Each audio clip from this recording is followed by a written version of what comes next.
Di depan penguji LPDP saya jelaskan, saya mau menulis seperti ini, dan kemudian lagi apa kemudian yang kamu bisa lakukan setelah selesai S3 penelitian kamu ini, apa yang kamu berikan sumbangsih untuk negara. Jadi saya bilang akidah Asy'ari ini adalah akidah yang wasati. Jadi sebelum ada moderasi beragama yang sampai sekarang itu wasatiyah, saya sudah menyampaikan ke penguji itu bahwasanya saya ingin nanti selesai saya akan mendirikan suatu aswaja, bukan aswaja ya, Ahlussunnah wal Jamaah Center, tapi kemudian ketika aswaja sudah ada kayak di Surabaya ya, aswaja Center kayak Ma'ruf Khozin ya. Saya kemudian punya pikiran pengen mendirikan Al-Asy'ari Center.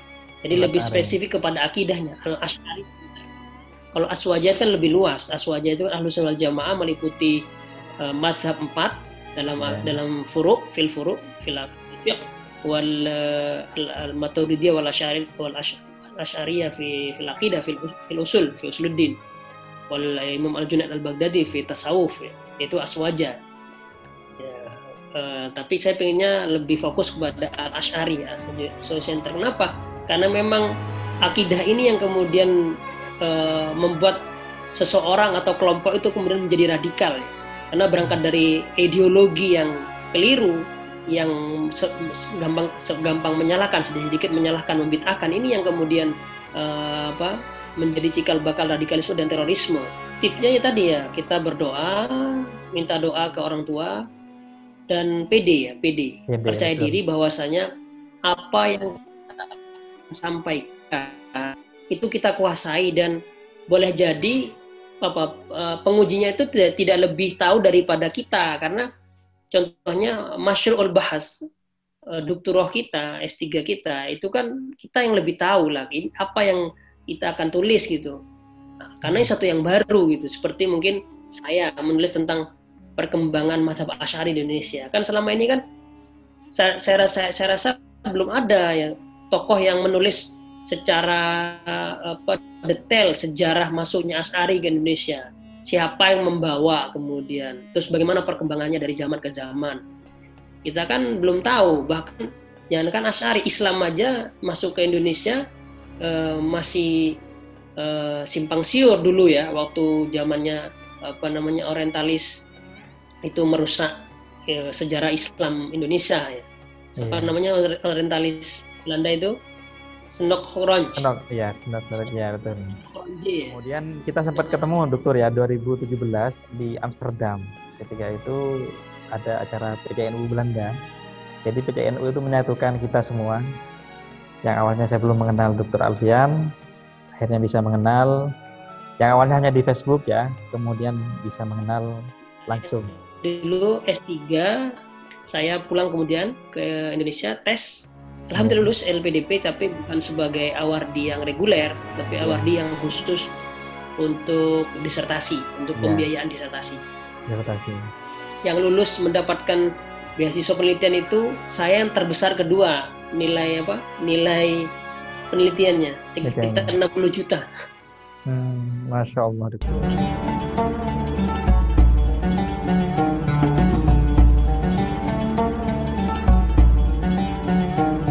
Assalamualaikum warahmatullahi wabarakatuh. Waalaikumsalam warahmatullahi wabarakatuh. Alhamdulillah.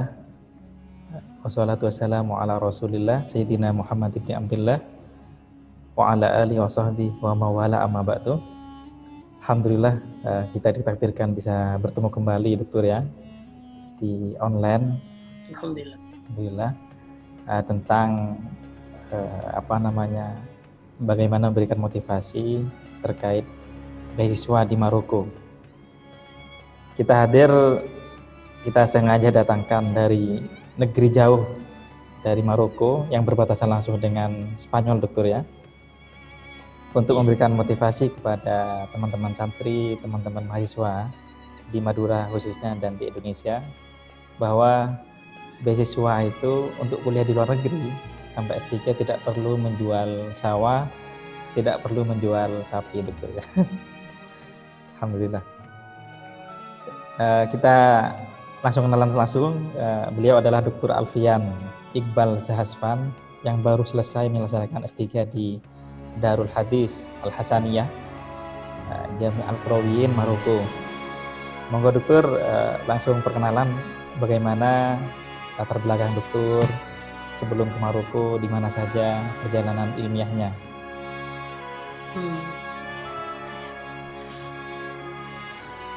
Assalamualaikum warahmatullahi wabarakatuh. Waalaikumsalam warahmatullahi wabarakatuh. Bismillahirrahmanirrahim. Alhamdulillahilladzi hadana lihada wa ma kunna linahtadiya laula an hadana Allahu laqad ja'at rusul rabbina bil haqq. Allahumma lakal hamd. Allahumma lakal hamd. Allahumma lakal hamd. Allahumma salli wa sallim wa barik wa an'im ala sayyidina wa maulana Muhammadin wa ala alihi wa sahbihi ajma'in, amma ba'du. Alhamdulillah, segala puji bagi Allah. Alhamdulillah, sekali lagi terima kasih ya atas waktu yang diberikan oleh Musayyirul Jalsah kepada hostnya Sidi Dr. Muhammad Taufik ya, yang telah mengundang saya di acara ini, acara bincang santai terkait pengalaman atau perjalanan hidup saya, Sirah Dzatiyah ilmiah, insyaallah ilmiah wa ruhiyah. Bagaimana kemudian kita atau saya sampai ke Maroko ya. Intinya kita berbagi pengalaman di zaman sekarang ini. Untuk kuliah di luar negeri tidak butuh jual sawah atau sapi. Iya. Bagaimana kemudian caranya? Nah, ini yang kita akan bagi-bagi ya, dan semoga ada manfaatnya bagi para mendengar, para pemirsa dimanapun berada. Amin ya. Semoga ini bermanfaat dan dijadikan suatu amal yang bermanfaat dan diridhai di sisi Allah Subhanahu wa taala. Amin amin. Ya, nabda ala barakatillah. Amin. Nabda ala barakatillah wa bismillah.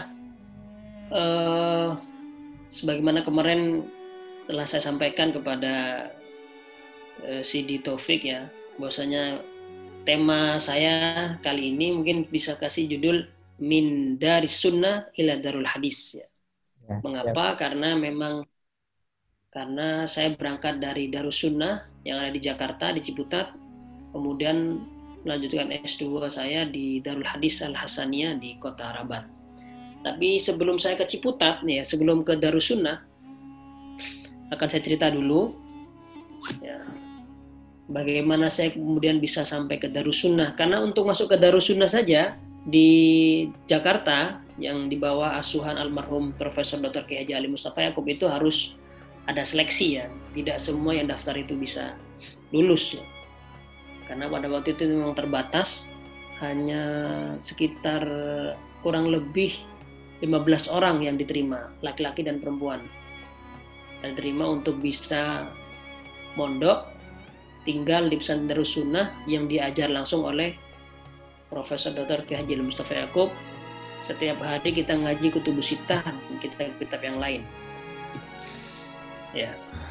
Dan berkat beliau juga, berkat beliau almarhum, akhirnya saya bisa ke Maroko ya. Bagaimana berkat jasa-jasa beliau sehingga saya bisa ke Maroko. Jadi kemarin saya sudah bilang ke Sidi Taufik ya, bahwasanya apa yang saya ceritakan nanti sehingga saya sampai ke Darul Hadis ini sampai selesai S3 itu adalah bukan semata-mata karena otak saya, oleh kepintaran saya, tapi itu murni adalah doa-doa para guru-guru ya, doa-doa mereka, terus ilmu-ilmu yang diajarkan kepada saya, kepada kita semuanya, dan yang terpenting adalah barokah dari para guru ya, diantaranya doa dan barokah. Apa barokah yang mungkin ya husnudon saya itu mendapatkan barokah dari pesantren itu, nanti saya akan ceritakan nanti. Saya ceritakan. Baik, kita akan mulai dari SD saya. SD saya itu dulu di Sumbersari 1 Jember. Jadi saya itu asli Jember. Jadi ahlan wa sahlan nomor para pemirsa dari Jember Jember ini separuh Madura, separuh Jawa ya. Campuran Jember itu. Campuran. Dan alhamdulillah saya terlahir dari orang tua bapak orang Jawa, orang Banyuwangi, dan ibu orang Jember tapi aslinya orang Madura, orang Pamekasan.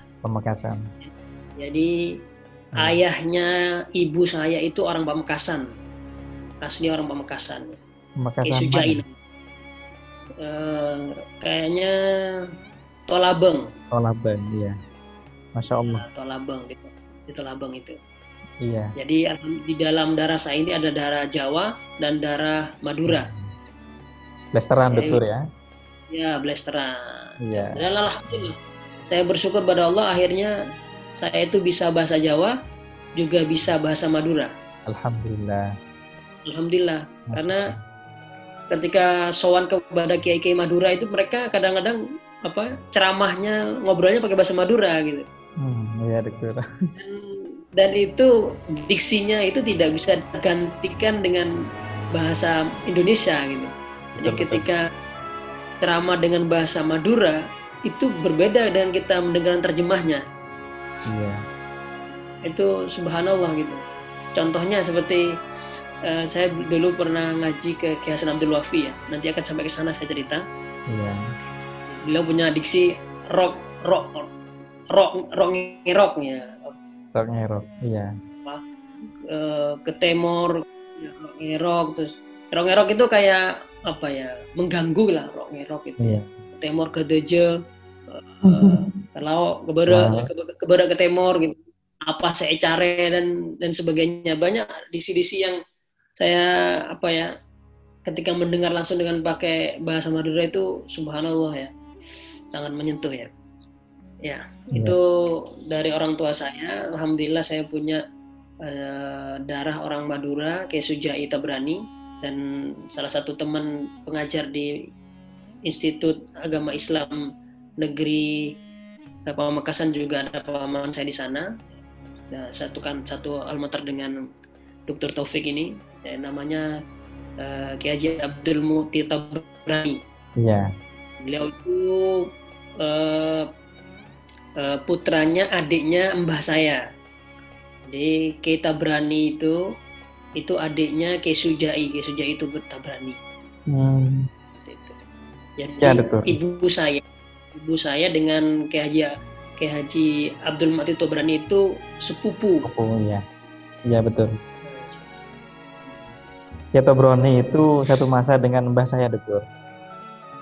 Oh gitu. Ya. Dengan Mbah Zubair, nama mbah saya itu. Ya, betul. Alhamdulillah.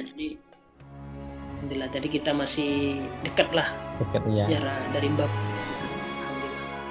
Dan memang salah satu mumayyizat atau miza khosiyah orang-orang Madura itu, orang-orang ningrat, orang-orang ningrat, para ulamanya itu satu sama lain itu saling terkait. Ya betul. Saling terkait istilahnya sampai ada sepupu, dupopo, telopopo gitu kan. Ya betul. Jadi masih mengenal. Jadi persaudaraan orang Madura itu luar biasa. Tidak bisa, maksud saya tidak saya temukan di budaya Jawa. Saya bukan kemudian rasis, bukan beda-beda, cuma itu yang bisa saya temukan karena memang bapak saya orang Jawa gitu. Ketika saya lebaran di Madura sama di Jawa itu berbeda. Gak ada istilah dupopo, telopopo itu tidak ditemukan di Jawa itu. Iya. Tapi kalau Madura masih ngangkep dupopo, telopopo itu. Iya. Nah ini yang luar biasa ya. Kemudian habis saya itu kemudian setelah SD saya dipesantrenkan ke Nurul Jadid ya. Nurul Jadid di Pondok Tanjung ya, yang mana pondok ini berada di kawasan orang-orang Madura ya, di Probolinggo, Paiton Probolinggo. Ya mau nggak mau saya bersentuhan dengan orang-orang yang berbahasa Madura. Dari sana kemudian saya itu belajar bahasa Madura, di samping saya juga belajar Madura itu dari ibu saya, dari ibu, dari keluarga ibu yang dari mbah mbah yang tinggal di Jember, di Mayang Jember itu belajar bahasa Madura mulai kecil. Tapi kemudian bahasa Madura saya matang itu ketika pesantren di Nurul Jadid, karena bertemu dengan teman-teman yang dari Madura ya, baik Madura swasta maupun Madura negeri ya. Yang negeri kan Madura asli, kan yang swasta kayak Probolinggo, Jember dan sebagainya itu. Ya, jadi selama di Nurul Jadid mondok dan sekolah selama 6 tahun, MTS dan MAK ya, Madrasah Aliyah Keagamaan dulu. Mulai 95, MTS-nya 95, 96, 97, 98. 98-nya sudah masuk ke kelas 1 MAK, 98, 99, 2000, 2001 saya lulus dari Nurul Jadid. Masya Allah. Formalnya ya. Kalau ngajian Nurul Jadid itu ngajinya ya tetap ngaji kitab-kitab ya. Saya ngaji dulu sama almarhum Kiai Abdul Wahid Zaini, putra dari Kiai Zaini.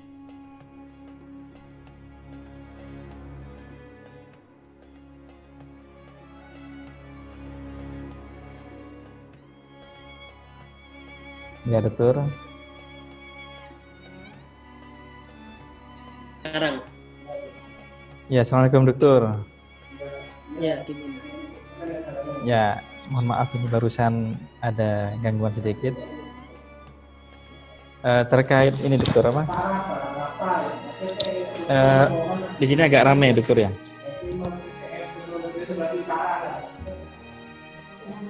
Terputus suaranya, gimana?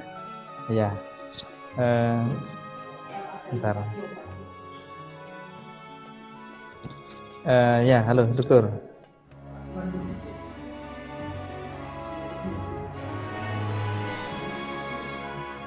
Saya izin pindah dulu dokter ya.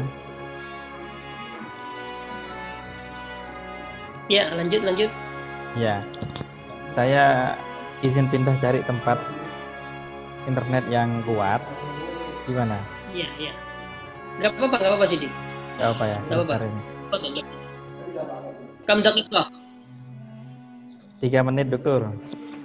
3 menit. Fadol. Saya di fakultas ini, ntar saya coba dulu.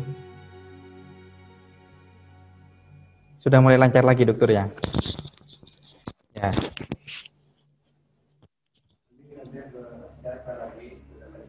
Bentar.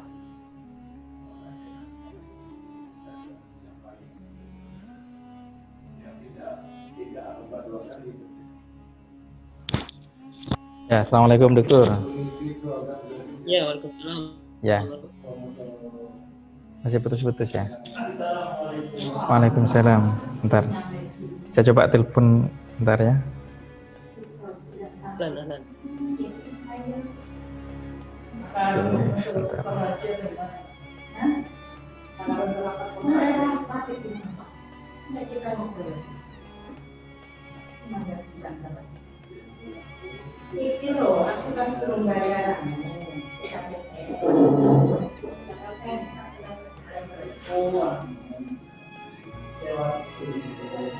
Halo Pak. Oke. Boleh kamu sampai ya?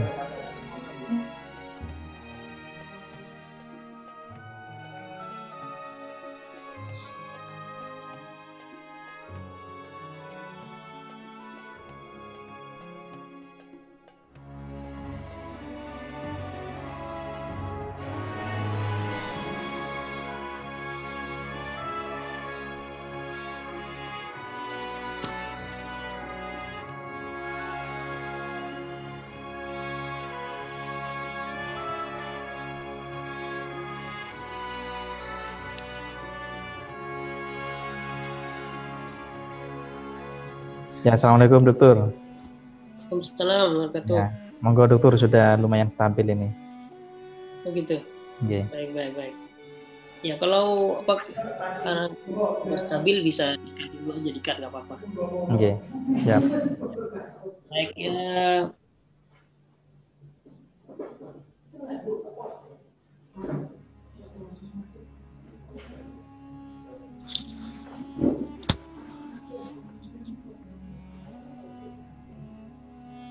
selama 6 tahun saya menimba ilmu di sana, meminum airnya, meminum ilmunya ya. Dan bukan sekedar ilmu, tapi juga akhlak teladan dari para guru-gurunya ya. Soalnya kalau cuma yang dicari kita itu ilmu, ya kognitif saja, itu kita bisa mengambil dari internet, sebenarnya cukup. Kalau yang dicari itu hanya ilmu.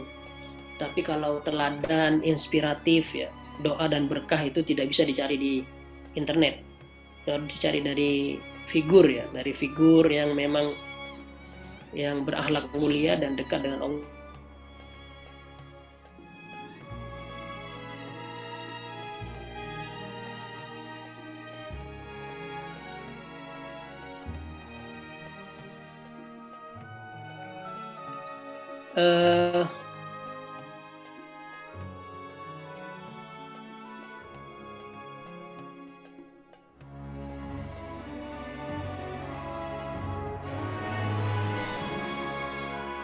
Memang pelajaran bagi orang-orang setelahnya. Ya, itu niat kita ya, niat saya seperti itu. Jadi dulu saya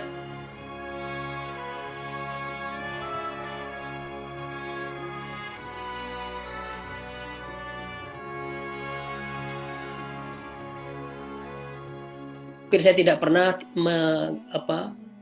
tidak ngaji, baik ngaji pagi maupun sore. Jadi di Rojadi itu ada pagi ngaji bersama, semua santri harus ikut, tanpa terkecuali harus ikut pagi setelah subuh sama setelah asar itu harus ngaji.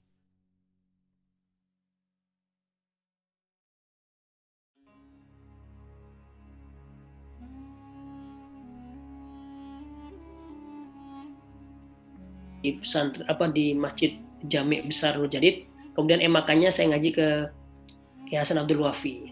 Lah, dan ketika ngaji saya pesantren itu bukan hanya ngaji ilmu saja, tapi juga dibarengi dengan ruhiyah, dengan jamaah.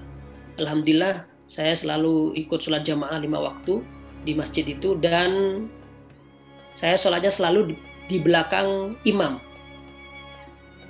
Saya usahakan di belakang imam, plus di belakang kiai ya. Jadi kalau ada kiai yang imamin, tapi kalau kiai lagi tidak ada, biasanya diganti oleh santri senior biasanya. Itu pengalaman saya mulai saya MTS sampai selesai mondok. Jadi ketika MTS saya di masjid pusat, tapi setelah MAK saya pindah ke musola dalam selatan. Dalam selatan ini dalamnya Kiai Hasan Abdul Wafi. Karena asrama MAK itu dekat dengan dalamnya Kiai Hasan Abdul Wafi. Jadi selama 3 tahun di MAK saya ngajinya pindah ke Kiai Hasan Abdul Wafi. Dan sama, saya tetap jamaahnya kemudian dengan Kiai Hasan Abdul Wafi di belakang beliau. Dan orang-orang pasti kenal ya. Santri-santri pasti kenal Kiai Hasan Abdul Wafi itu orang yang tegas dan ketika berzikir itu kalau tidak serempak, tidak bareng-bareng, beliau marah dan kalau marah pasti mukul orang santri yang di belakang beliau gitu. Jadi beliau itu kalau merasa ada dzikiran la ilaha illallah, la ilaha illallah tidak bareng, itu dipukul sama beliau. Ini nggak bareng gitu kan, tak bisa reng bareng gitu, pokoknya marah beliau, marah gitu, pokoknya marah, ketahuan siapa yang marah. Dan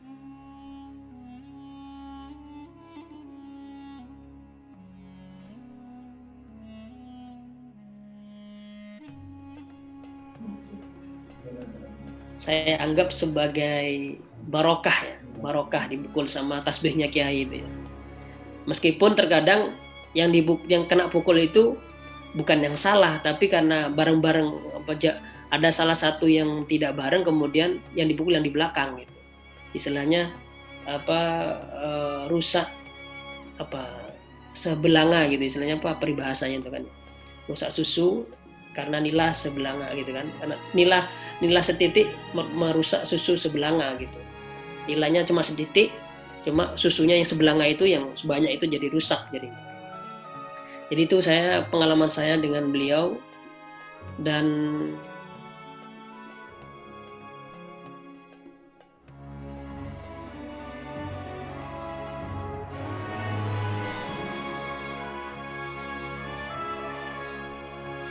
salah satu contohnya Kiai Abdul Wahid Zaini. Beliau itu dulu anggota DPR RI. Beliau jauh-jauh dari Jakarta pulang ke Probolinggo hanya untuk apa? Untuk ngajar anak santri-santri. Jadi beliau capek dari Jakarta naik pesawat untuk ngejar, waktu sore untuk ngajar santri-santri. Beliau itu, subhanallah. Beliau capek, tetap mau mengajar santrinya itu. Kayak Wahid Zaini ya. Jadi para kiai itu salah satu contohnya yang paling kentara, yang paling nampak itu adalah istiqomah. Hampir tidak ada kiai yang tidak istiqomah itu. Selalu on time ya, on time, dan mengedepankan santri dan mendoakan ya, pasti mendoakan. Tanpa sepengetahuan kita mereka mendoakan itu. Makanya kemudian Kiai Zuhri itu pernah berpesan ke saya, jangan lupa walaupun sudah alumni untuk selalu mendoakan, minimal kirim Fatihah kepada para guru setelah sholat. Itu pesan Kiai Zuhri ya. Banyak hal yang mungkin tidak bisa saya ceritakan semua, tapi itu intinya yang bahwasanya Nurul Jadid ini adalah rumah saya kedua yang menempa saya, karena para kiai itu adalah orang tua saya. Para kiai-kiai di Nurul Jadid itu orang tua saya. Jadi sampai sekarang saya kalau pulang ke Indonesia, ya selama saya di Jakarta kuliah itu pasti kalau pulang saya mampir ke Nurul Jadid untuk sowan ya, untuk nyabis, kata orang Madura, nyabis, untuk cium tangan minta doanya biar berkah hidup ini ya, biar berkah dan selamat. Ya itu Nurul Jadid ya. Jadi panjang kalau saya cerita Nurul Jadid, tapi itulah di Nurul Jadid saya menimba ilmu ya, MTS dan MAK.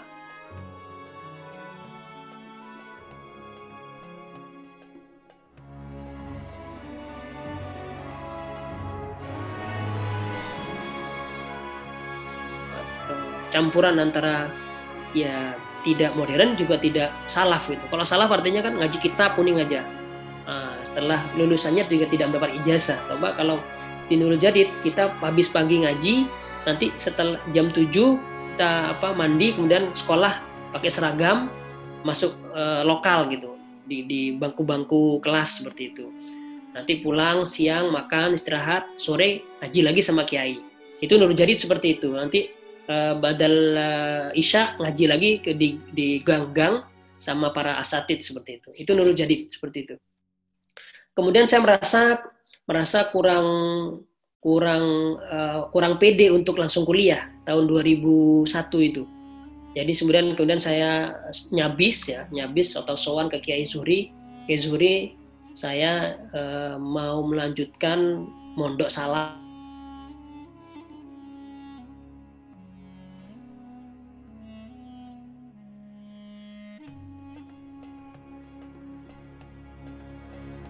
Mualad, merasa masih belum bisa baca kitab kuning. Oh, sudah hatam al-Jurmiyah belum? Sudah Kiai. Oh, kalau gitu ke Tulungagung, pesantren Bolu di Tulungagung. Pesantren Hidayatul Mubtadiin di Tulungagung. Di sana kata Kiai takhusus menghatamkan Alfiah Ibnu Malik selama 2 tahun. Ya. Kemudian sama Kiai dikasih alamatnya. Kemudian saya ke sana diantar orang tua ke sana. Dan ini adalah pesantren kedua saya, pesantren Hidayatul Mubtadiin. Namanya sama dengan nama pesantren Lirboyo, Hidayatul Mubtadiin. Kenapa? Karena memang pendirinya ini adalah alumni Lirboyo. Kiai Ghazali namanya, Kiai Ghazali. Kemudian diganti pesantrennya sekarang, diganti nama setelah saya di sana setahun, diganti namanya pesantren Al-Ghazali. Karena Kiai Muhsin Ghazali ini ketika haji ya mimpi orang tuanya suruh ganti namanya jadi pesantren Al-Ghazali. Ya, pesantren ini unik sekali, Dr. Taufik.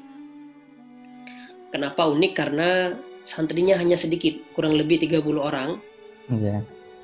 Tidak lebih, tidak kurang. Ketika ada yang keluar, ada yang masuk gitu. Dan uniknya lagi pesantren ini rata-rata yang pesantren sudah maksudnya level umurnya sudah tingkat mahasiswa lah. Tidak ada yang kuliah masih kecil-kecil, nggak ada. Jadi memang pendalaman, ta'amuk untuk alfiyah gitu.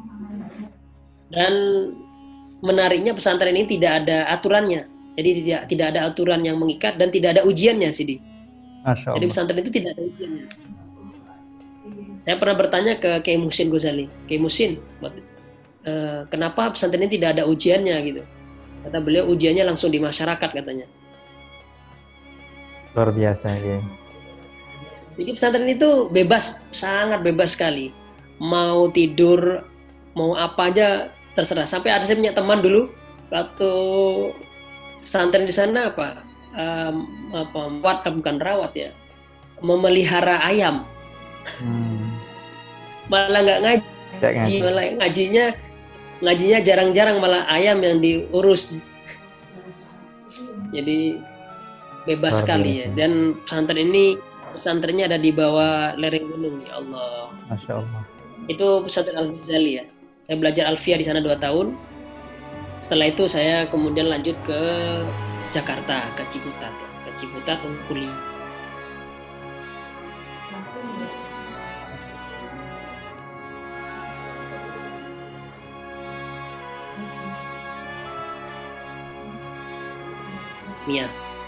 Hadhil kulliyah al-wahidah allati tastakhdim lughatul arabiyyah ka lughatut tadris.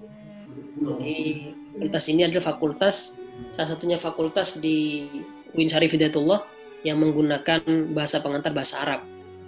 Ya, dulu ada juga yang pakai bahasa Arab ya, jurusan PMHK apa gitu. Tapi kemudian yang langgeng sampai sekarang menggunakan bahasa Arab adalah Fakultas Dirasah Islamiyah. Dulunya namanya Kuliah Al-Azhar dulu ya. Fakultas Al-Azhar dulu, karena kurikulumnya, muqarrarnya merujuk ya kepada Al-Azhar Kairo. Dan pendirinya seingat saya adalah Profesor Dr. Habib Quraisy Shihab. Dia yang mendirikan Fakultas Dirasah Islamiyah dulu itu adalah ketika rektornya Kiai Habib Quraisy Shihab dulu. Saya di sana selama 5 tahun, S1 saya 5 tahun. Saya telat setahun di sana. Karena di sana ada hafalan Al-Qur'annya juga, dan skripsinya juga menggunakan bahasa Arab. Ya, sambil kuliah di sana saya dulu tinggal di kajian namanya Syahama. Syahama ini Syabab Ahlus Sunnah wal Jamaah di Jakarta Timur. Ya. Saya bertemu di sana dengan Habib Salim. Ya. Habib Salim, beliau orang Beirut ya, muridnya Syekh Abdullah Al-Harari. Kemudian beliau berdakwah di Australia ya. Beliau salah satu guru saya, dan ada Ustadz Ansori juga, Ustadz Muhyiddin Abdul Fattah, beliau yang salah satu guru-guru saya, membina saya juga. Kemudian tahun berikutnya, tahun 2004 saya pindah ke Ciputat, di Sahama Ciputat. 2005 saya baru daftar ke Darussunnah. Jadi 2003 saya masuk ke UIN, 2005 saya baru daftar ke Darussunnah. Berbeda dengan almarhum paman saya, almarhum Kiai Ahmad Zaki Ghafur, itu dulu ketika masuk ke UIN Syarif Hidayatullah, beliau juga daftar ke Darussunnah. Ya. Itu Kiai Ahmad Zaki Ghafur ya, almarhum di pesantren Al-Mujtama Pegantenan itu. Jadi beliau itu almarhum itu dulu sekelas sama saya di FDI, Fakultas Dirasah Islamiyah, tetapi di Darussunnahnya beliau senior saya karena saya telat masuk di Darussunnah. Nah, di Darussunnah lah ini saya bertemu dengan guru saya berikutnya, yaitu Profesor Dr. Kiai Haji Mustafa Yaqub, yang mengajari saya tentang Kutubus Sittah. Saya menimba ilmu dari beliau Kutubus Sittah. ya, alhamdulillah. Dan dari beliaulah juga berkat kemudian saya mendapatkan rekomendasi untuk ikut daftar beasiswa ke Maroko tahun 2010 ya, bulan kalau nggak salah bulan Mei ada pendaftaran beasiswa ke Maroko. Saya ikut tes, tapi salah syaratnya adalah harus ada 2 rekomendasi dari tokoh NU, dari terserah dari PCNU atau ranting MWC, atau dari tokoh yang penting ada 2 rekomendasi.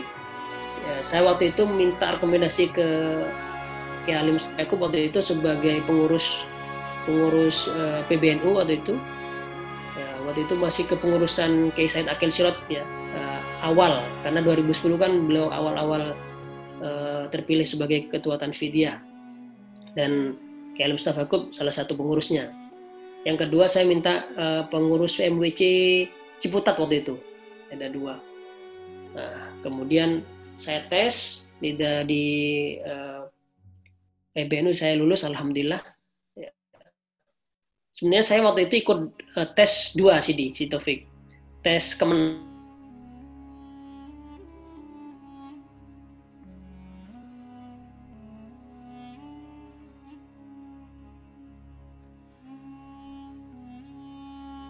ada hikmahnya lain. Hikmahnya ternyata saya mendapatkan beasiswa ke Maroko itu. Saya ikut tes PBNU kemudian lulus bisa ke Maroko. Alhamdulillah. Oh ya, tapi sebelum saya ke tes ke Maroko itu setelah Darus Sunnah saya melanjutkan ke studi ke Paris. Ya, studi apa ya, itu studi bahasa Inggris. Ya. Karena waktu itu saya masih merasa bahasa Inggris saya masih kurang. Jadi setelah kuliah S1 saya itu ke Paris sih. Saya ke Paris selama setahun di sana. Saya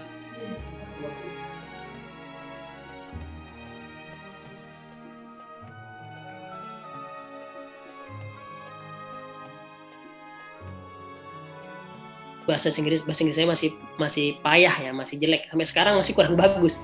Kalau Sidi Taufik kan sudah luar biasa bahasa Inggrisnya itu, sudah bisa memberikan muhadharah ya, conference di Belanda lagi, waduh luar biasa itu. Jadi minimal lah saya dulu bisa bahasa Inggris pasif lah, orang ngomong komunikasi bisa gitu. Akhirnya saya ke Paris tahun, kemudian balik lagi 2010 ke Jakarta untuk mencari beasiswa. Beasiswa pertama Kemenak saya tidak lulus ya, karena ketat sekali yang ikut banyak. Kemudian ternyata saya ikut lagi beasiswa ke Maroko PBNU, alhamdulillah lulus ya. Jadi saya sebagai duta PBNU pertama, utusan pertama NU ke Maroko. Jadi para pemirsa, para musyahidin, musyahidat Al-Akarim,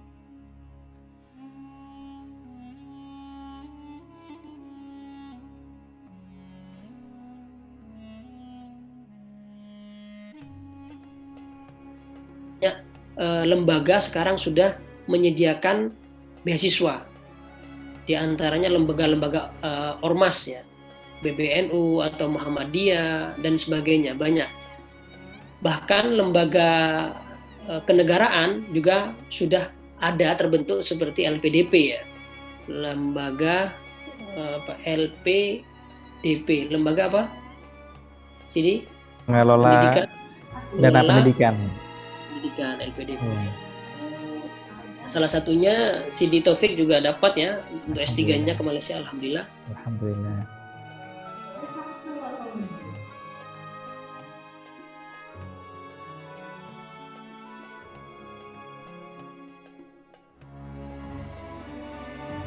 Ya.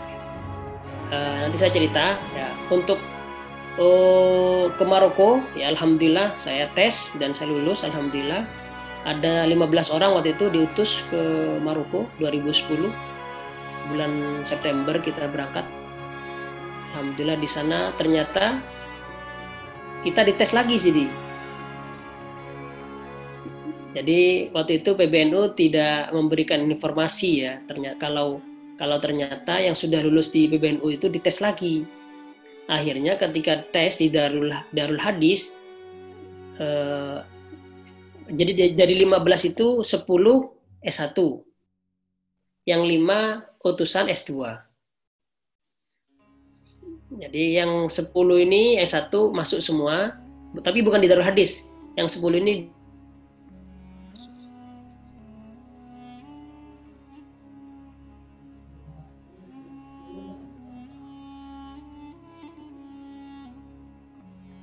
jadi saya sama ada perempuan namanya Duratul Yatimah alumni Al Azhar. Yang 3 ini belum bisa, tidak dianggap lulus gitu. Akhirnya kumpul sama teman-teman yang S1 di Tonja. Nah, 2 orang ini, saya sama Duratul Yatimah lulus S2 mulai 2010 Sana Tahdiriyah. Sana Tahdiriyah ini tahun persiapan lah, tahun persiapan. Kira-kira waktu tes di PBNU itu seperti apa, Dokter? Jadi, ya, seperti apa? Tesnya itu meliputi hafalan Quran. Ya. Nanti ditanyakan biasanya, ini dulu ya, tanyakan, kamu hafal berapa? Waktu itu saya bilang saya hafal 3 juz gitu. Ya, yang dites 3 juz. Kalau bilangnya saya hafal semua, ya ditesnya semua. Iya. Jadi dia bilang 3 juz. Jadi ada teman saya yang hafid, dia bilang waktu itu hafal semua, dites semua gitu. Jadi kerepotannya. Kecuali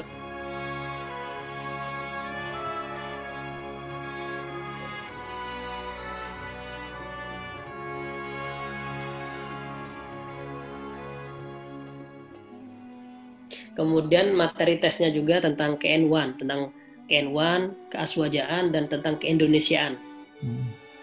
Nah, itu. Dan jadi kalau tes itu tergantung lembaga yang mengetes ya. Pasti kalau lembaganya NU pasti tentang KN1. Kalau tentang lembaga LPDP tentang mungkin keindonesiaannya dan kepancasilaannya seperti itu. Iya, iya. Kalau tesnya ke Muhammadiyah tentang kemuhammadian mesti. Iya, betul, betul. Wahalumajaro ya. Wahalumajaro. Iya. Itu dulu di PBNU seperti itu. Ya, dan triknya untuk bisa lulus ya, yang pertama tentunya doa.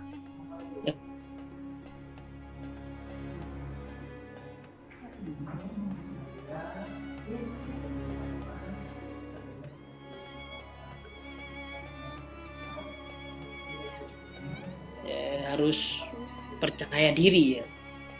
Kalau kita itu bisa menjawab ya, dan mempersiapkan semuanya, dipersiapkan zahirun wa batinan ya.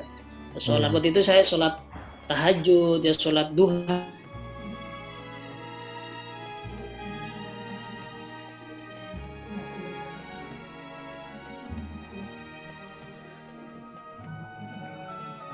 ...2011 mulai kuliah, saya lulus Sana Tahdiriyah, lulus 2011, 12, 13 saya lulus S2. Kemudian saya coba bikin proposal S3 Utruha, Masyru' Utruha. Ternyata dites sama 7 profesor di sana. Ternyata Masyru' Utruha saya lulus. Akhirnya 2014 saya terdaftar S3. Rencana dulu mau pulang S2. Ternyata kok S3 terima, ya sudah. Ya, Dokter.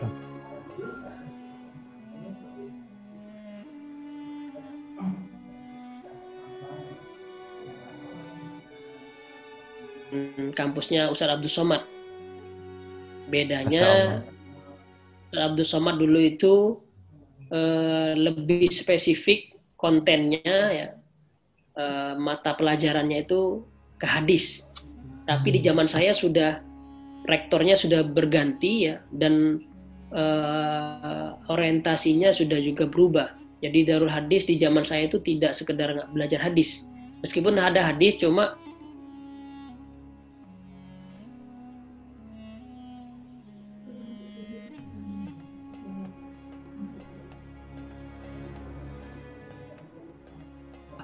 Al-Qanun Al-Wad'i. Jadi kita belajar muqaddimah, pengantar semua. ada seperti itu. Kalau jalan Sunnah Abdul Somad lebih banyak ke hadisnya, Darul Hadis. Dan setelah tahun 2015 itu Darul Hadis itu kemudian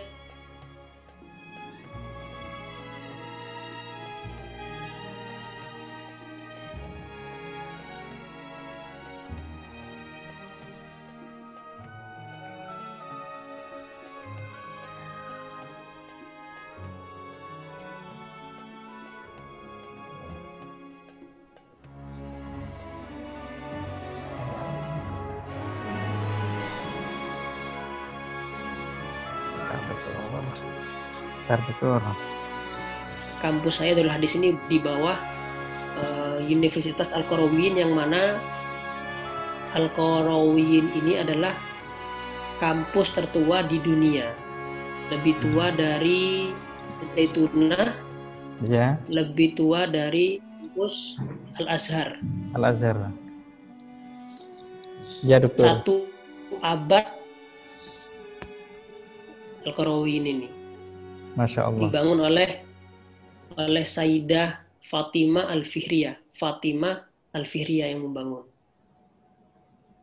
Jadi kalau Al-Azhar itu abad ke-10 Masehi, Qarawiyyin ini abad ke-9 dibangunnya.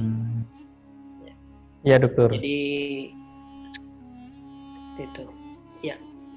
Mungkin seperti itu perjalanannya. Nanti mungkin lebih interaktif, nanti Sidi Taufik bisa bertanya. Saya akhiri ya. Setelah itu saya daftar S3 Masyru' Doktora saya diterima, dan saya ngelamar seorang gadis yang cantik juga diterima. Masya Allah. Jadi tahun 2014 itu saya diterima S3, diterima juga untuk melamar putri seseorang ya. Sekarang sudah dikaruniai oleh dua putri dan satu putri dan satu putra ya, alhamdulillah. Alhamdulillah. Kemudian selesai pada sidangnya tahun 2020. Berapa tahun tuh berarti? 2014 sampai 2020 baru selesai. 6 tahun, dokter. Kenapa? Iya, sekitar 5 tahun ya. Ya, 6 tahun ya, lebih. 6 tahun, iya. 6 tahun lah, sekitar itulah. Masya Allah, dokter. Ya, akhirnya saya juga alhamdulillah. Berkat doanya Sidi Taufik itu. Aduh. Masya Allah, dokter. Perjalanan yang luar biasa. Jadi Dr. Alfian ini termasuk kalau dalam kategori Imam Syafi'i itu tulus zaman ya dalam mencari ilmu, mulai dari Nurul Jadid, kemudian Hidayatul Mubtadi'in, dokter ya, di Lumajang atau di Tulungagung, Tulungagung. Kemudian melanjutkan di UIN Jakarta di Dirasat Islamiyah. Kemudian 2005 di Darussunnah, 2010 di Darul Hadis, kemudian 2020 menyelesaikan doktoral di Darul Hadis di Jamiatul Qarawiyyin. Perjalanan yang sangat panjang sekali, yang luar biasa. Kemudian kita sempat ketemu, dokter ya, 2017 di Amsterdam. Ketika itu ada acara PCNU Belanda. Jadi PCNU itu menyatukan kita semua. Yang awalnya saya belum mengenal Dr. Alfian, akhirnya bisa mengenal. Yang awalnya hanya di Facebook ya, kemudian bisa mengenal langsung. Sebenarnya 2016 itu dokter kenal sama ini, ada salah satu berkas antum yang di LPDP. Ya, berkas yang untuk pengajuan proposal disertasi itu yang ngantarkan ke LPDP itu saya, dokter. Iya. Loh, kok bisa? Iya. Jadi ceritanya itu saya ketemu dengan Mas Rifki kayaknya, Mas Rifki itu. Ketemu Mas Rifki di acara Isomil itu. Kemudian setelah itu nganter tamu dari Maroko dan Tunis ke Masjid Istiqlal, ketemu di sana. Kebetulan saya mau ke LPDP, akhirnya berkasnya dititipkan ke saya. Ya. Masya Allah, jazakumullah khairan. Ya, Syukran jazilan. Terima kasih banyak, Masya Allah. Ya, alhamdulillah. Ya, jadi saya tadi belum cerita tentang LPDP. Ternyata Iya. saya dulu S3, saya pulang kemudian ke Indonesia tes. Alhamdulillah lulus LPDP, tapi bukan sebagai awardi yang reguler, tapi awardi yang khusus untuk disertasi, untuk pembiayaan disertasi.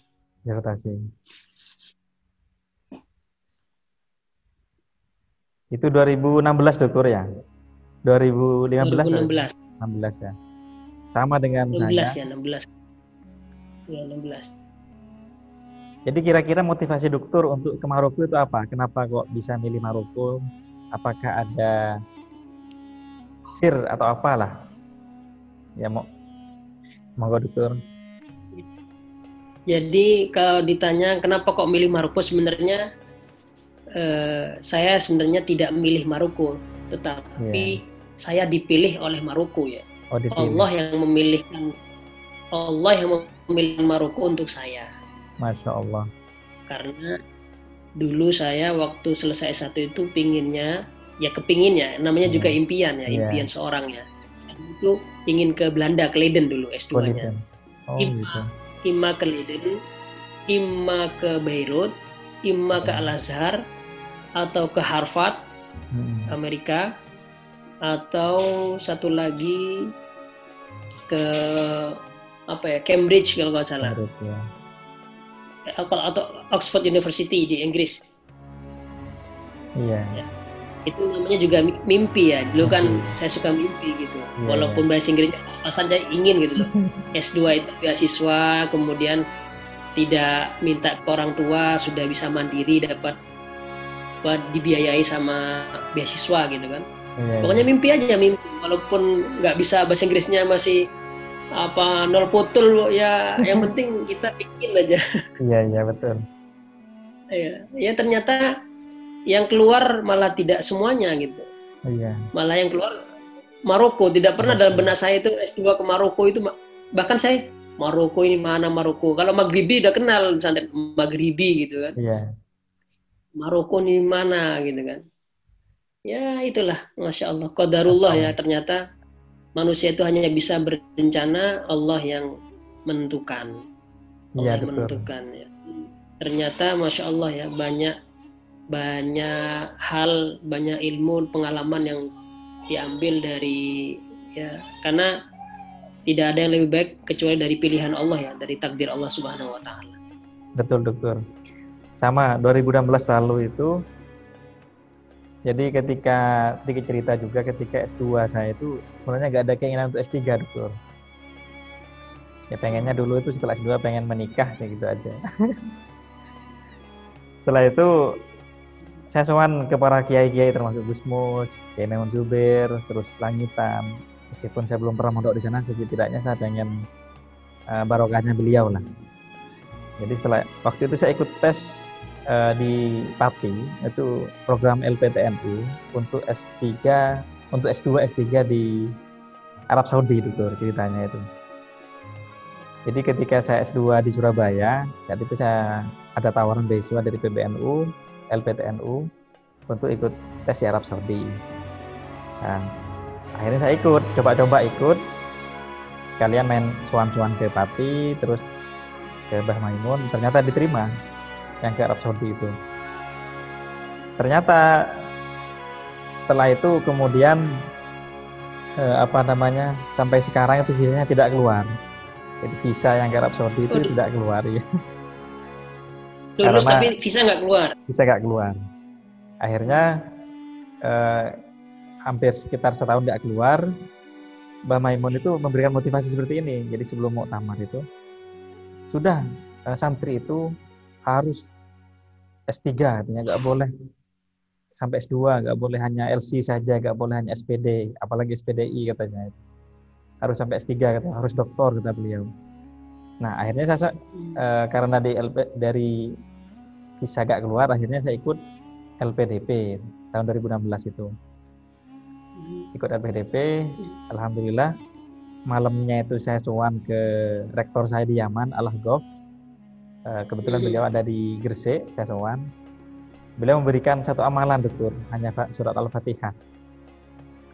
Nah, sampai di LPDP alhamdulillah lancar lulus. Negara tujuannya itu Maroko dokter dulu itu. Jadi pengen ke Maroko.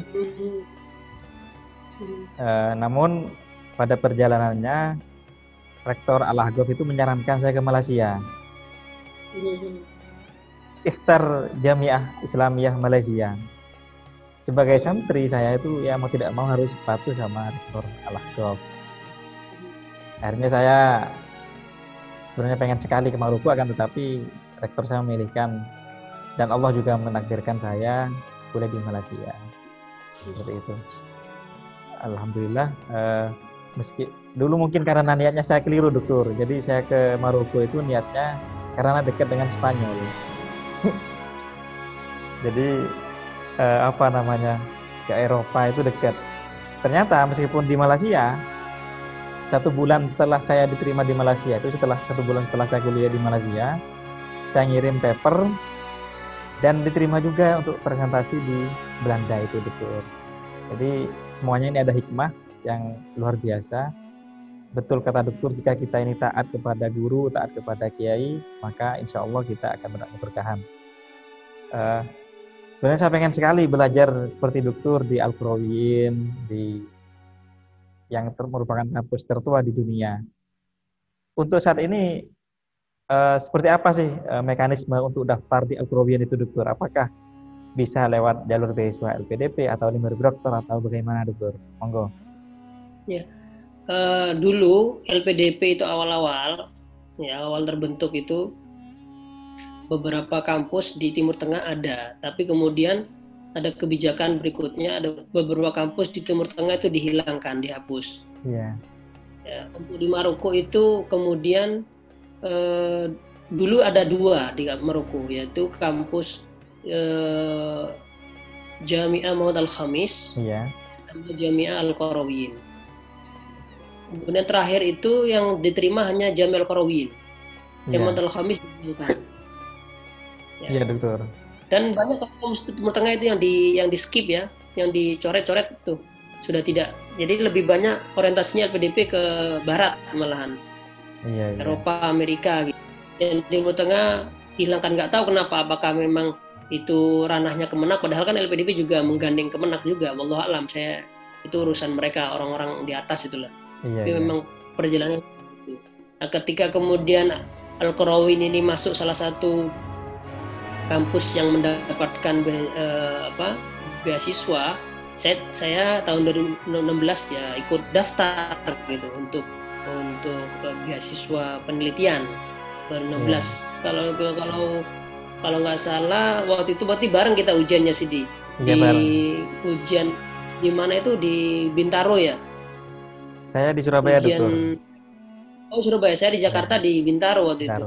Bintaro saya tes ini wawancara ya, betul. Wawancara di sana. Ketika wawancara tipnya ya tadi ya, kita berdoa, minta doa ke orang tua, dan PD, percaya betul. Diri bahwasanya apa yang kita sampaikan itu kita kuasai, dan boleh jadi pengujinya itu tidak lebih tahu daripada kita, karena contohnya Masyru'ul Bahas, doktorah kita, S3 kita, itu kan kita yang lebih tahu lagi apa yang kita akan tulis gitu.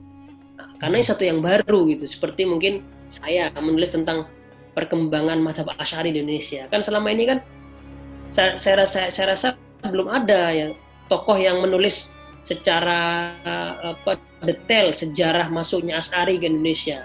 Siapa yang membawa, kemudian terus bagaimana perkembangannya dari zaman ke zaman, kita kan belum tahu. Bahkan jangan kan Asy'ari, Islam aja masuk ke Indonesia masih simpang siur dulu ya, waktu zamannya orientalis itu merusak sejarah Islam Indonesia ya.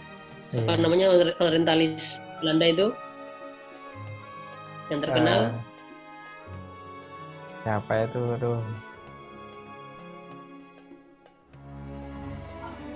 Snok Horonji. Snok Horonji ya, betul. Snok Horonji itu kan mengatakan bahwa Islam masuk abad ke-13 kan? 13 ya. Ke Indonesia, padahal ternyata mulai abad pertama Hijriah sudah ada Islam gitu. Nah, jadi ya, saya mempresentasikan waktu itu kan, waktu di depan para penguji tiga orang, saya suruh mempresentasikan mau nulis apa tentang S3. Di depan penguji LPDP saya jelaskan, saya mau menulis seperti ini, dan kemudian lagi apa kemudian yang kamu bisa lakukan setelah selesai S3 penelitian kamu ini, apa yang kamu berikan sumbangsih untuk negara. Saya bilang akidah Asy'ari ini adalah akidah yang wasati. Jadi sebelum ada moderasi beragama yang sampai sekarang itu wasatiyah, saya sudah menyampaikan ke penguji itu bahwasanya saya ingin nanti selesai saya akan mendirikan suatu aswaja, bukan aswaja ya, Ahlussunnah wal Jamaah Center, tapi kemudian ketika aswaja sudah ada kayak di Surabaya ya, aswaja Center kayak Ma'ruf Khozin ya. Saya kemudian punya pikiran pengen mendirikan Al-Asy'ari Center. Jadi lebih spesifik kepada akidahnya, Al-Asy'ari Center. Kalau aswaja kan lebih luas. Aswaja itu Ahlussunnah wal Jamaah meliputi mazhab 4 dalam fil fiqh wal maturidiyah wal asy'ariyah fil aqidah fil usuluddin wal Imam Al-Junaid Al-Baghdadi fi tasawuf ya. Itu aswaja. Tapi saya pengennya lebih fokus kepada Al-Asy'ari ya, Center. Kenapa? Karena memang akidah ini yang kemudian membuat seseorang atau kelompok itu kemudian menjadi radikal ya. Karena berangkat dari ideologi yang keliru, yang gampang menyalahkan, sedikit menyalahkan, membid'ahkan, ini yang kemudian menjadi cikal bakal radikalisme dan terorisme dari akidah ini. Sedangkan Al-Asy'ari itu terkenal sebagai akidah yang wasati, yang mencari jalan tengah antara Jabariyah dengan Mu'tazilah ya, dan sebagainya ya. Ya, makanya kemudian mungkin para pengujinya itu terpukau kemudian meluluskan saya mendapatkan beasiswa penelitiannya. Masya Allah. Jadi di antara saya baca ya, di antara yang lulus mendapatkan beasiswa penelitian itu, saya yang terbesar kedua nilai penelitiannya sekitar 60 juta. Masya Allah, dokter. Ada yang lebih tinggi dari saya sekitar 120 juta. 120 juta beliau itu meneliti tentang kedokteran dapat 120 juta. Yang terbesar kedua saya 60 juta, kemudian ada yang dapat 30 juta, ada yang dapat 15 juta, ada yang dapat 5 juta. Jadi kan setiap yang lulus itu kan kita dikasih PDF-nya, daftar orang-orang awardi LPDP tesis dan doktorah itu disebutkan di listnya, itu daftarnya siapa saja dan berapa nominalnya disebutkan. Ternyata saya itu yang kedua terbesar di antara penerima beasiswa itu. Dan alhamdulillah ya, dengan beasiswa itu saya bisa beli buku sebagai marojik saya pulang ke Indonesia penelitian, saya wawancara para kiai-kiai, tokoh-tokoh gitu kan, tentang Asy'ari ya. Asy'ari siapa, yang sejarahnya bagaimana, perkembangannya bagaimana. Alhamdulillah. Masya Allah, dokter.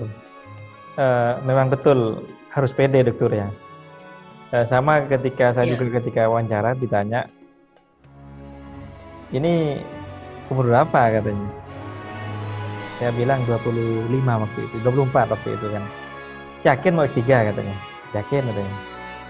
Sudah nikah ya? Belum.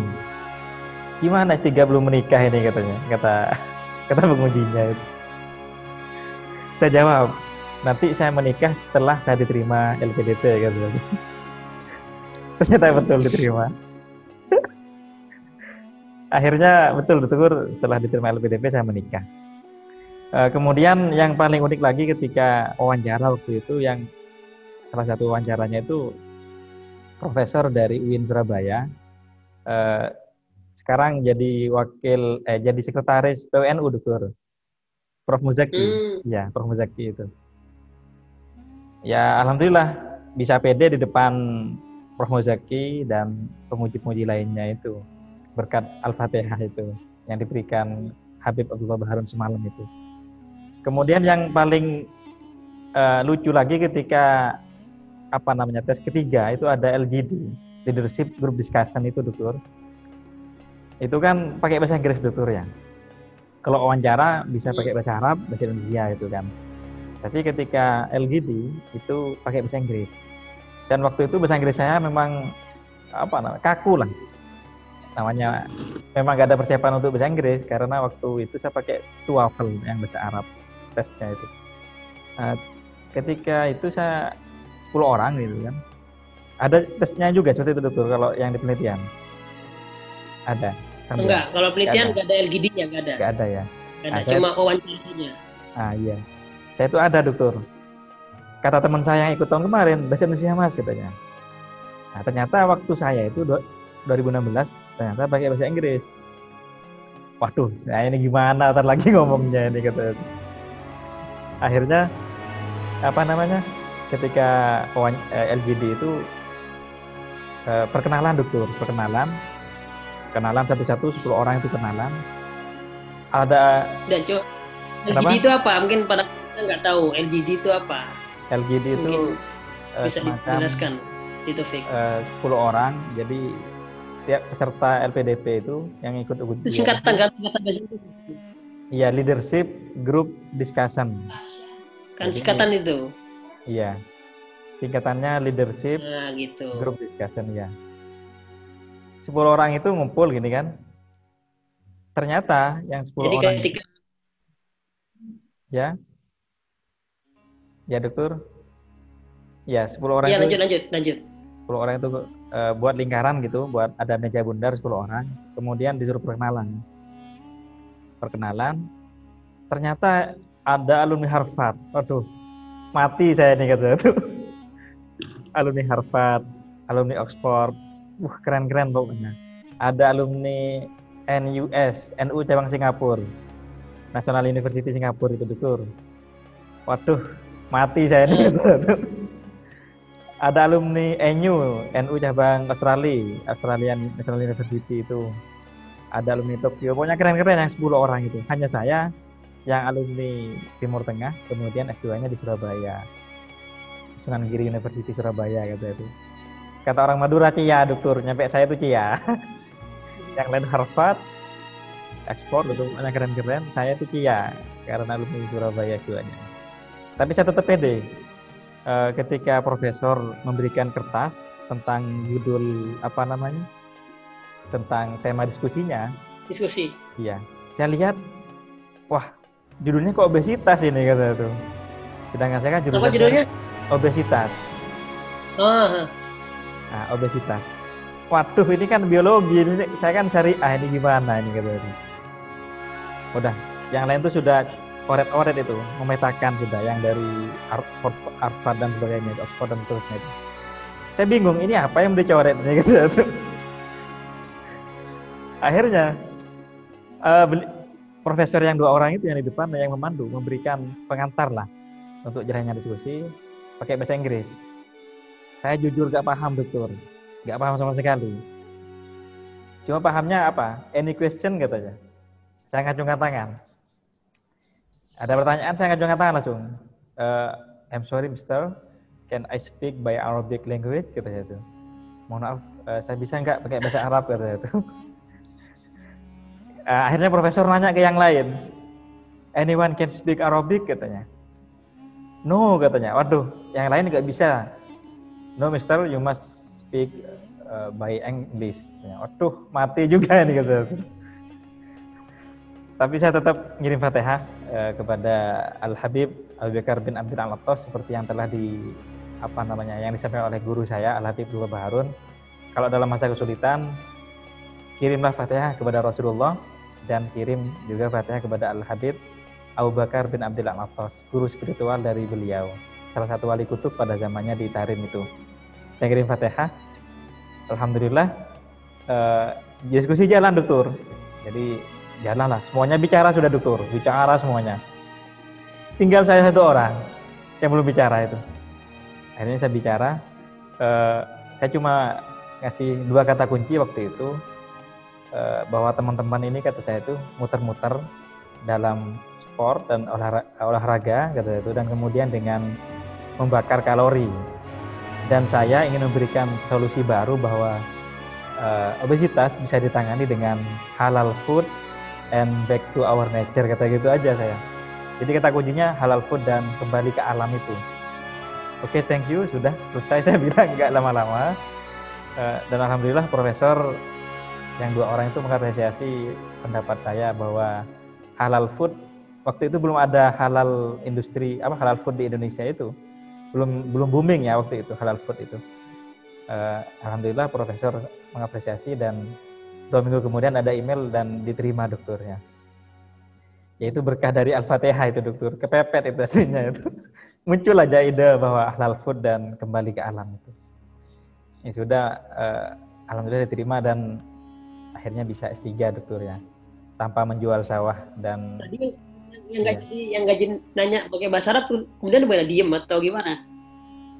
Ya, ketika saya nanya pakai bahasa Arab, ketika saya mengusulkan untuk bahasa Arab, profesor bilang tidak boleh, katanya karena yang lain juga nggak bisa bahasa Arab katanya, gitu.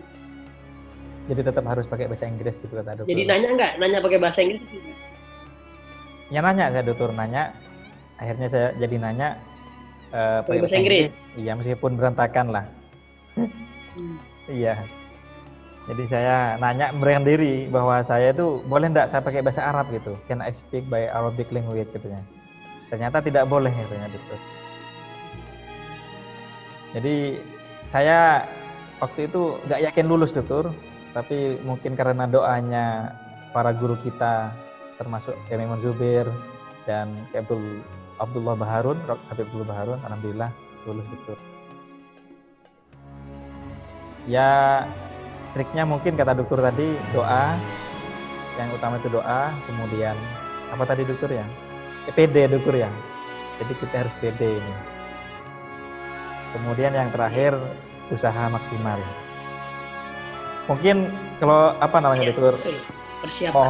Persiapan ya. Alhamdulillah kita sudah hampir 1 jam ya dokter ya kita diskusi ini.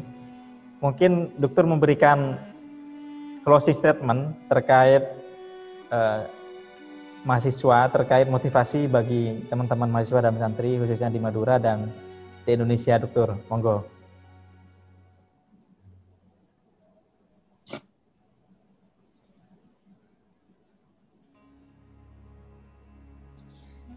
Ya, monggo dokter. Halo. Memberikan semacam motivasi, closing statement terkait beasiswa, terkait kuliah bagi mahasiswa, bagi santri di Madura khususnya dan di Indonesia pada umumnya. Monggo dokter. Iya. Seorang novelis Indonesia terkenal namanya Andra Hirata. Yeah. Dalam satu novel yang terkenal ya, kalau tidak di Laskar Pelangi, beliau pernah menulis ya, bermimpilah setinggi mungkin ya, Allah atau Tuhan akan memeluk mimpi-mimpimu. Jadi beliau memang bermimpi tinggi ya bersama temannya, dan mimpinya alhamdulillah bisa, kemudian beliau Andra Hirata bisa kuliah ke Paris ya. Jadi bermimpilah Allah Tuhan memeluk mimpi-mimpimu. Pemirsa, untuk bermimpi setinggi mungkin, karena mimpi itu kan gratis ya, tidak ada yang melarang, walaupun selama mimpi itu tidak terlarang secara syariat ya. Bermimpilah, kayak saya mimpi ke Harvard, ke Oxford, walaupun bahasa Inggris masih jelek, nggak apa-apa, juga mimpi kan. Terkabulkan ya alhamdulillah, kalau enggak ya mungkin jatuh-jatuhnya yang nggak jauh dari sana gitu kan. Tapi kalau orang sudah tidak punya mimpi, tidak punya harapan ya repot sudah gitu. Mimpi saja, walaupun mungkin keadaan pemirsa mungkin tidak punya uang, kondisi orang tua ekonominya itu tidak mungkin untuk kuliah luar negeri ke sana. Jangan pernah tidak bermimpi, jangan takut untuk bermimpi aja. Dan zaman sekarang ya, kita bisa mencari mahasiswa itu dengan mudah dengan internet, dengan Google ya. Banyak sekali ya mahasiswa yang yang berserakan di internet. Dan saya tahu juga beasiswa PBNU ini melalui internet. Jadi ketika saya mau ke Jakarta setelah dari Pare, saya mau nyari beasiswa S2, saya carinya di internet. Oh ternyata di mana ada beasiswa, ternyata ada IKI ada. Saya ikutin, saya nggak lulus. Kemudian ada ini PBNU, saya ikutin. Semua yang ada saya ikutin ini. Apalagi zaman sekarang banyak sekali udah beasiswa itu. Iya. Ada LPDP dan sebagainya. Jadi jangan khawatir, banyak jalan. Mungkin nanti ke depan mungkin ada lagi lembaga-lembaga lain yang banyak sekali. Dan jangan lupa untuk silaturahmi, ya, banyak silaturahmi, perbanyak teman, saudara, link, jaringan. Karena dengan jaringan itu kita akan banyak terbantu oleh orang ya. Terbantu dengan orang. Kalau kita kepepet, kita akan dibantu. Contohnya mungkin kita lulus ujian, lulus beasiswa, mungkin perlu pesawat untuk ke Saudi atau ke Eropa, ke Amerika atau ke Maroko. Tentu nanti kan tiketnya nanti kita bisa pinjam dulu atau bisa dibantu oleh teman atau jaringan kita. Seperti saya dulu juga seperti itu, ketika ke Maroko tiket pesawat tidak ditanggung oleh PBNU, harus bayar sendiri. Alhamdulillah karena saya banyak jaringan, banyak kenalan, alhamdulillah ada seorang bos yang membantu saya untuk menanggung tiket pesawat, bahkan lebih uangnya. Masya Allah. Uang saku saya itu ya. Dan itu bos itu adalah salah satu orang kenalannya almarhum Profesor Dr. Kiai Haji Mustafa Yaqub. Jadi Kiai Mustafa Yaqub ini yang memperkenalkan saya dengan bos itu. Jadi waktu itu sekitar 8 juta, tiketnya 8 juta ke Maroko sekali jalan.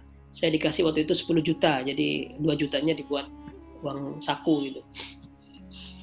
Masya Allah. Jadi itu, mimpilah dan perbanyak jaringan, perbanyak sahabat, banyak saudara. Jangan cari musuh ya, jangan cari musuh hidup ini, cari teman ya.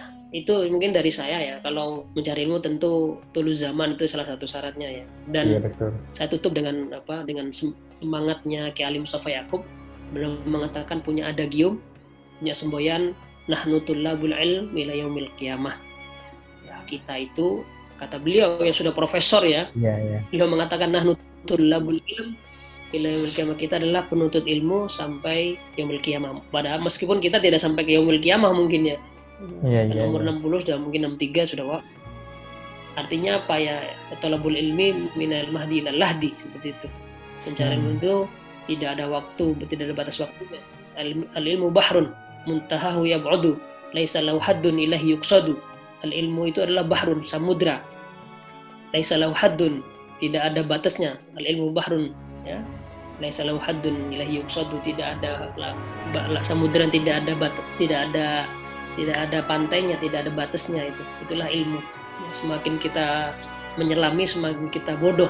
Kalau kita itu bodoh ya, itulah ilmu. Jadi jangan pernah berhenti belajar. Ya, kalau orang yang berhenti belajar itu adalah orang yang sudah bodoh ya. Kalau orang berhenti belajar, ketika ada seorang murid bertanya kepada gurunya, wahai guru, siapakah ulama yang paling butuh? Siapakah orang yang paling butuh pada ilmu? Sang guru mengatakan al-ulama. Ya. Kenapa kok ulama? Ya karena kalau ulama ini sudah berhenti belajar dan merasa karena sudah jadi kiai, sudah jadi dosen, sudah profesor, doktor, orang yang paling bodoh dan yang paling berbahaya ketika menyampaikan ilmu fatwa. Padahal ilmu itu selalu berkembang. Selalu berkembang, pembahasan berkembang, tapi dia berhenti untuk belajar. Ya, bisa saja nanti fatwanya dia, pendapat dia itu berbahaya, apalagi kalau ulama berfatwa B, padahal zamannya sudah Z gitu. Zamannya zaman milenial, dia masih memberikan fatwa zaman jadul gitu. Nah, itu. Jadi tidak melihat fikih nawazil, qadaya mu'asirah, dia masih fikih zaman dulu gitu. Nah, itu karena apa? Kesalahan dia berhenti belajar. Itu katanya, siapakah orang yang paling berhak untuk menuntut ilmu ya, yaitu ulama. Ulama itu tidak ada berhentinya belajarnya. Kecuali kalau nggak jadi ulama, mungkin jadi tukang nongkrong di kafe atau di kopi, ya udah, ya nggak usah belajar. Tapi kalau dosen ulama, itu harus kiai itu harus terus belajar. Seperti itu mungkin closing statement saya, bermanfaat Sidi. Ya, Masya Allah, terima kasih. Nastafid minkum akbar. Saya banyak sekali mengambil faedah dari Dr. Alfian Iqbal Syahspan. Beliau ini adalah kawan saya dan guru saya. Banyak sekali memberikan ilmu, khususnya di dalam kita berhusnudzon kemudian mencari ilmu.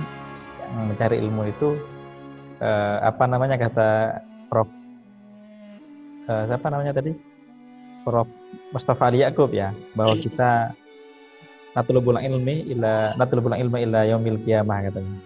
Ini merupakan nahnu tullabul ilmi ila yaumil qiyamah. Nahnu tullabul ilmi ila yaumil qiyamah. Ini merupakan motivasi yang luar biasa bahwa kita jangan pernah berhenti untuk belajar. Kemudian yang kedua yang saya dapat ambil, bermimpilah, bahwa mimpi itu gratis. Jadi kita ini sebagai santri, sebagai mahasiswa harus banyak bermimpi. Seperti saya misalnya pernah bermimpi ingin ke Maroko, namun apa daya kuliahnya di Malaysia.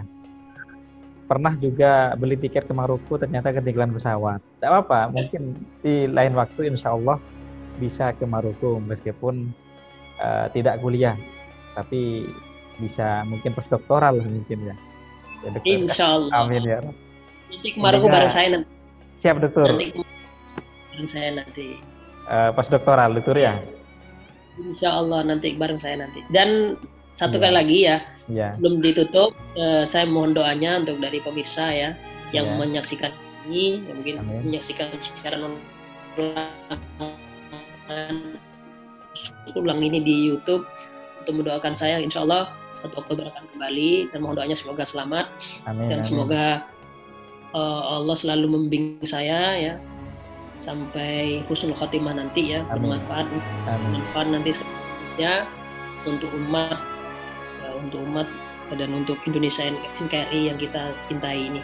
Demikian dari saya, yang lebihnya saya mohon maaf. Wabillahi taufiq wal hidayah, wafaqanallahu lima yuhibbu wa yarda. Wassalamualaikum warahmatullahi wabarakatuh. Waalaikumsalam warahmatullahi wabarakatuh. Kita doakan semuanya, semoga Dr. Alfian Iqbal Syahspan dan keluarga bisa sampai ke Indonesia, bisa sampai tujuan dengan selamat, dan bisa mengabdi untuk Indonesia, membangun khususnya moderasi beragama di Indonesia dengan mazhab Asy'arinya, dengan diberikan kelancaran dan bermanfaat untuk bangsa Indonesia, untuk umat Islam.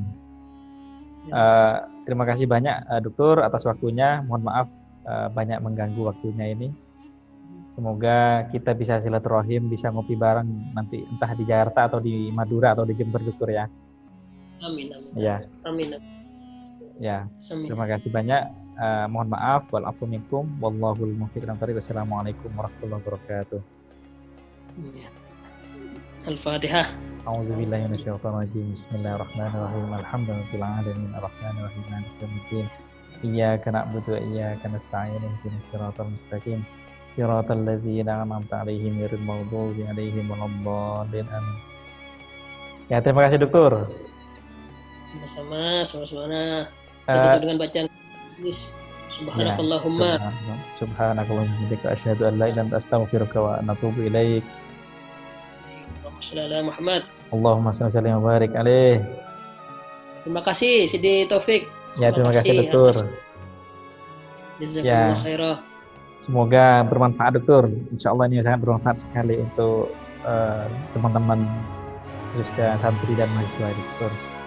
Amin. Itu yang kita harapkan. Ada manarju. Amin ya Rabb.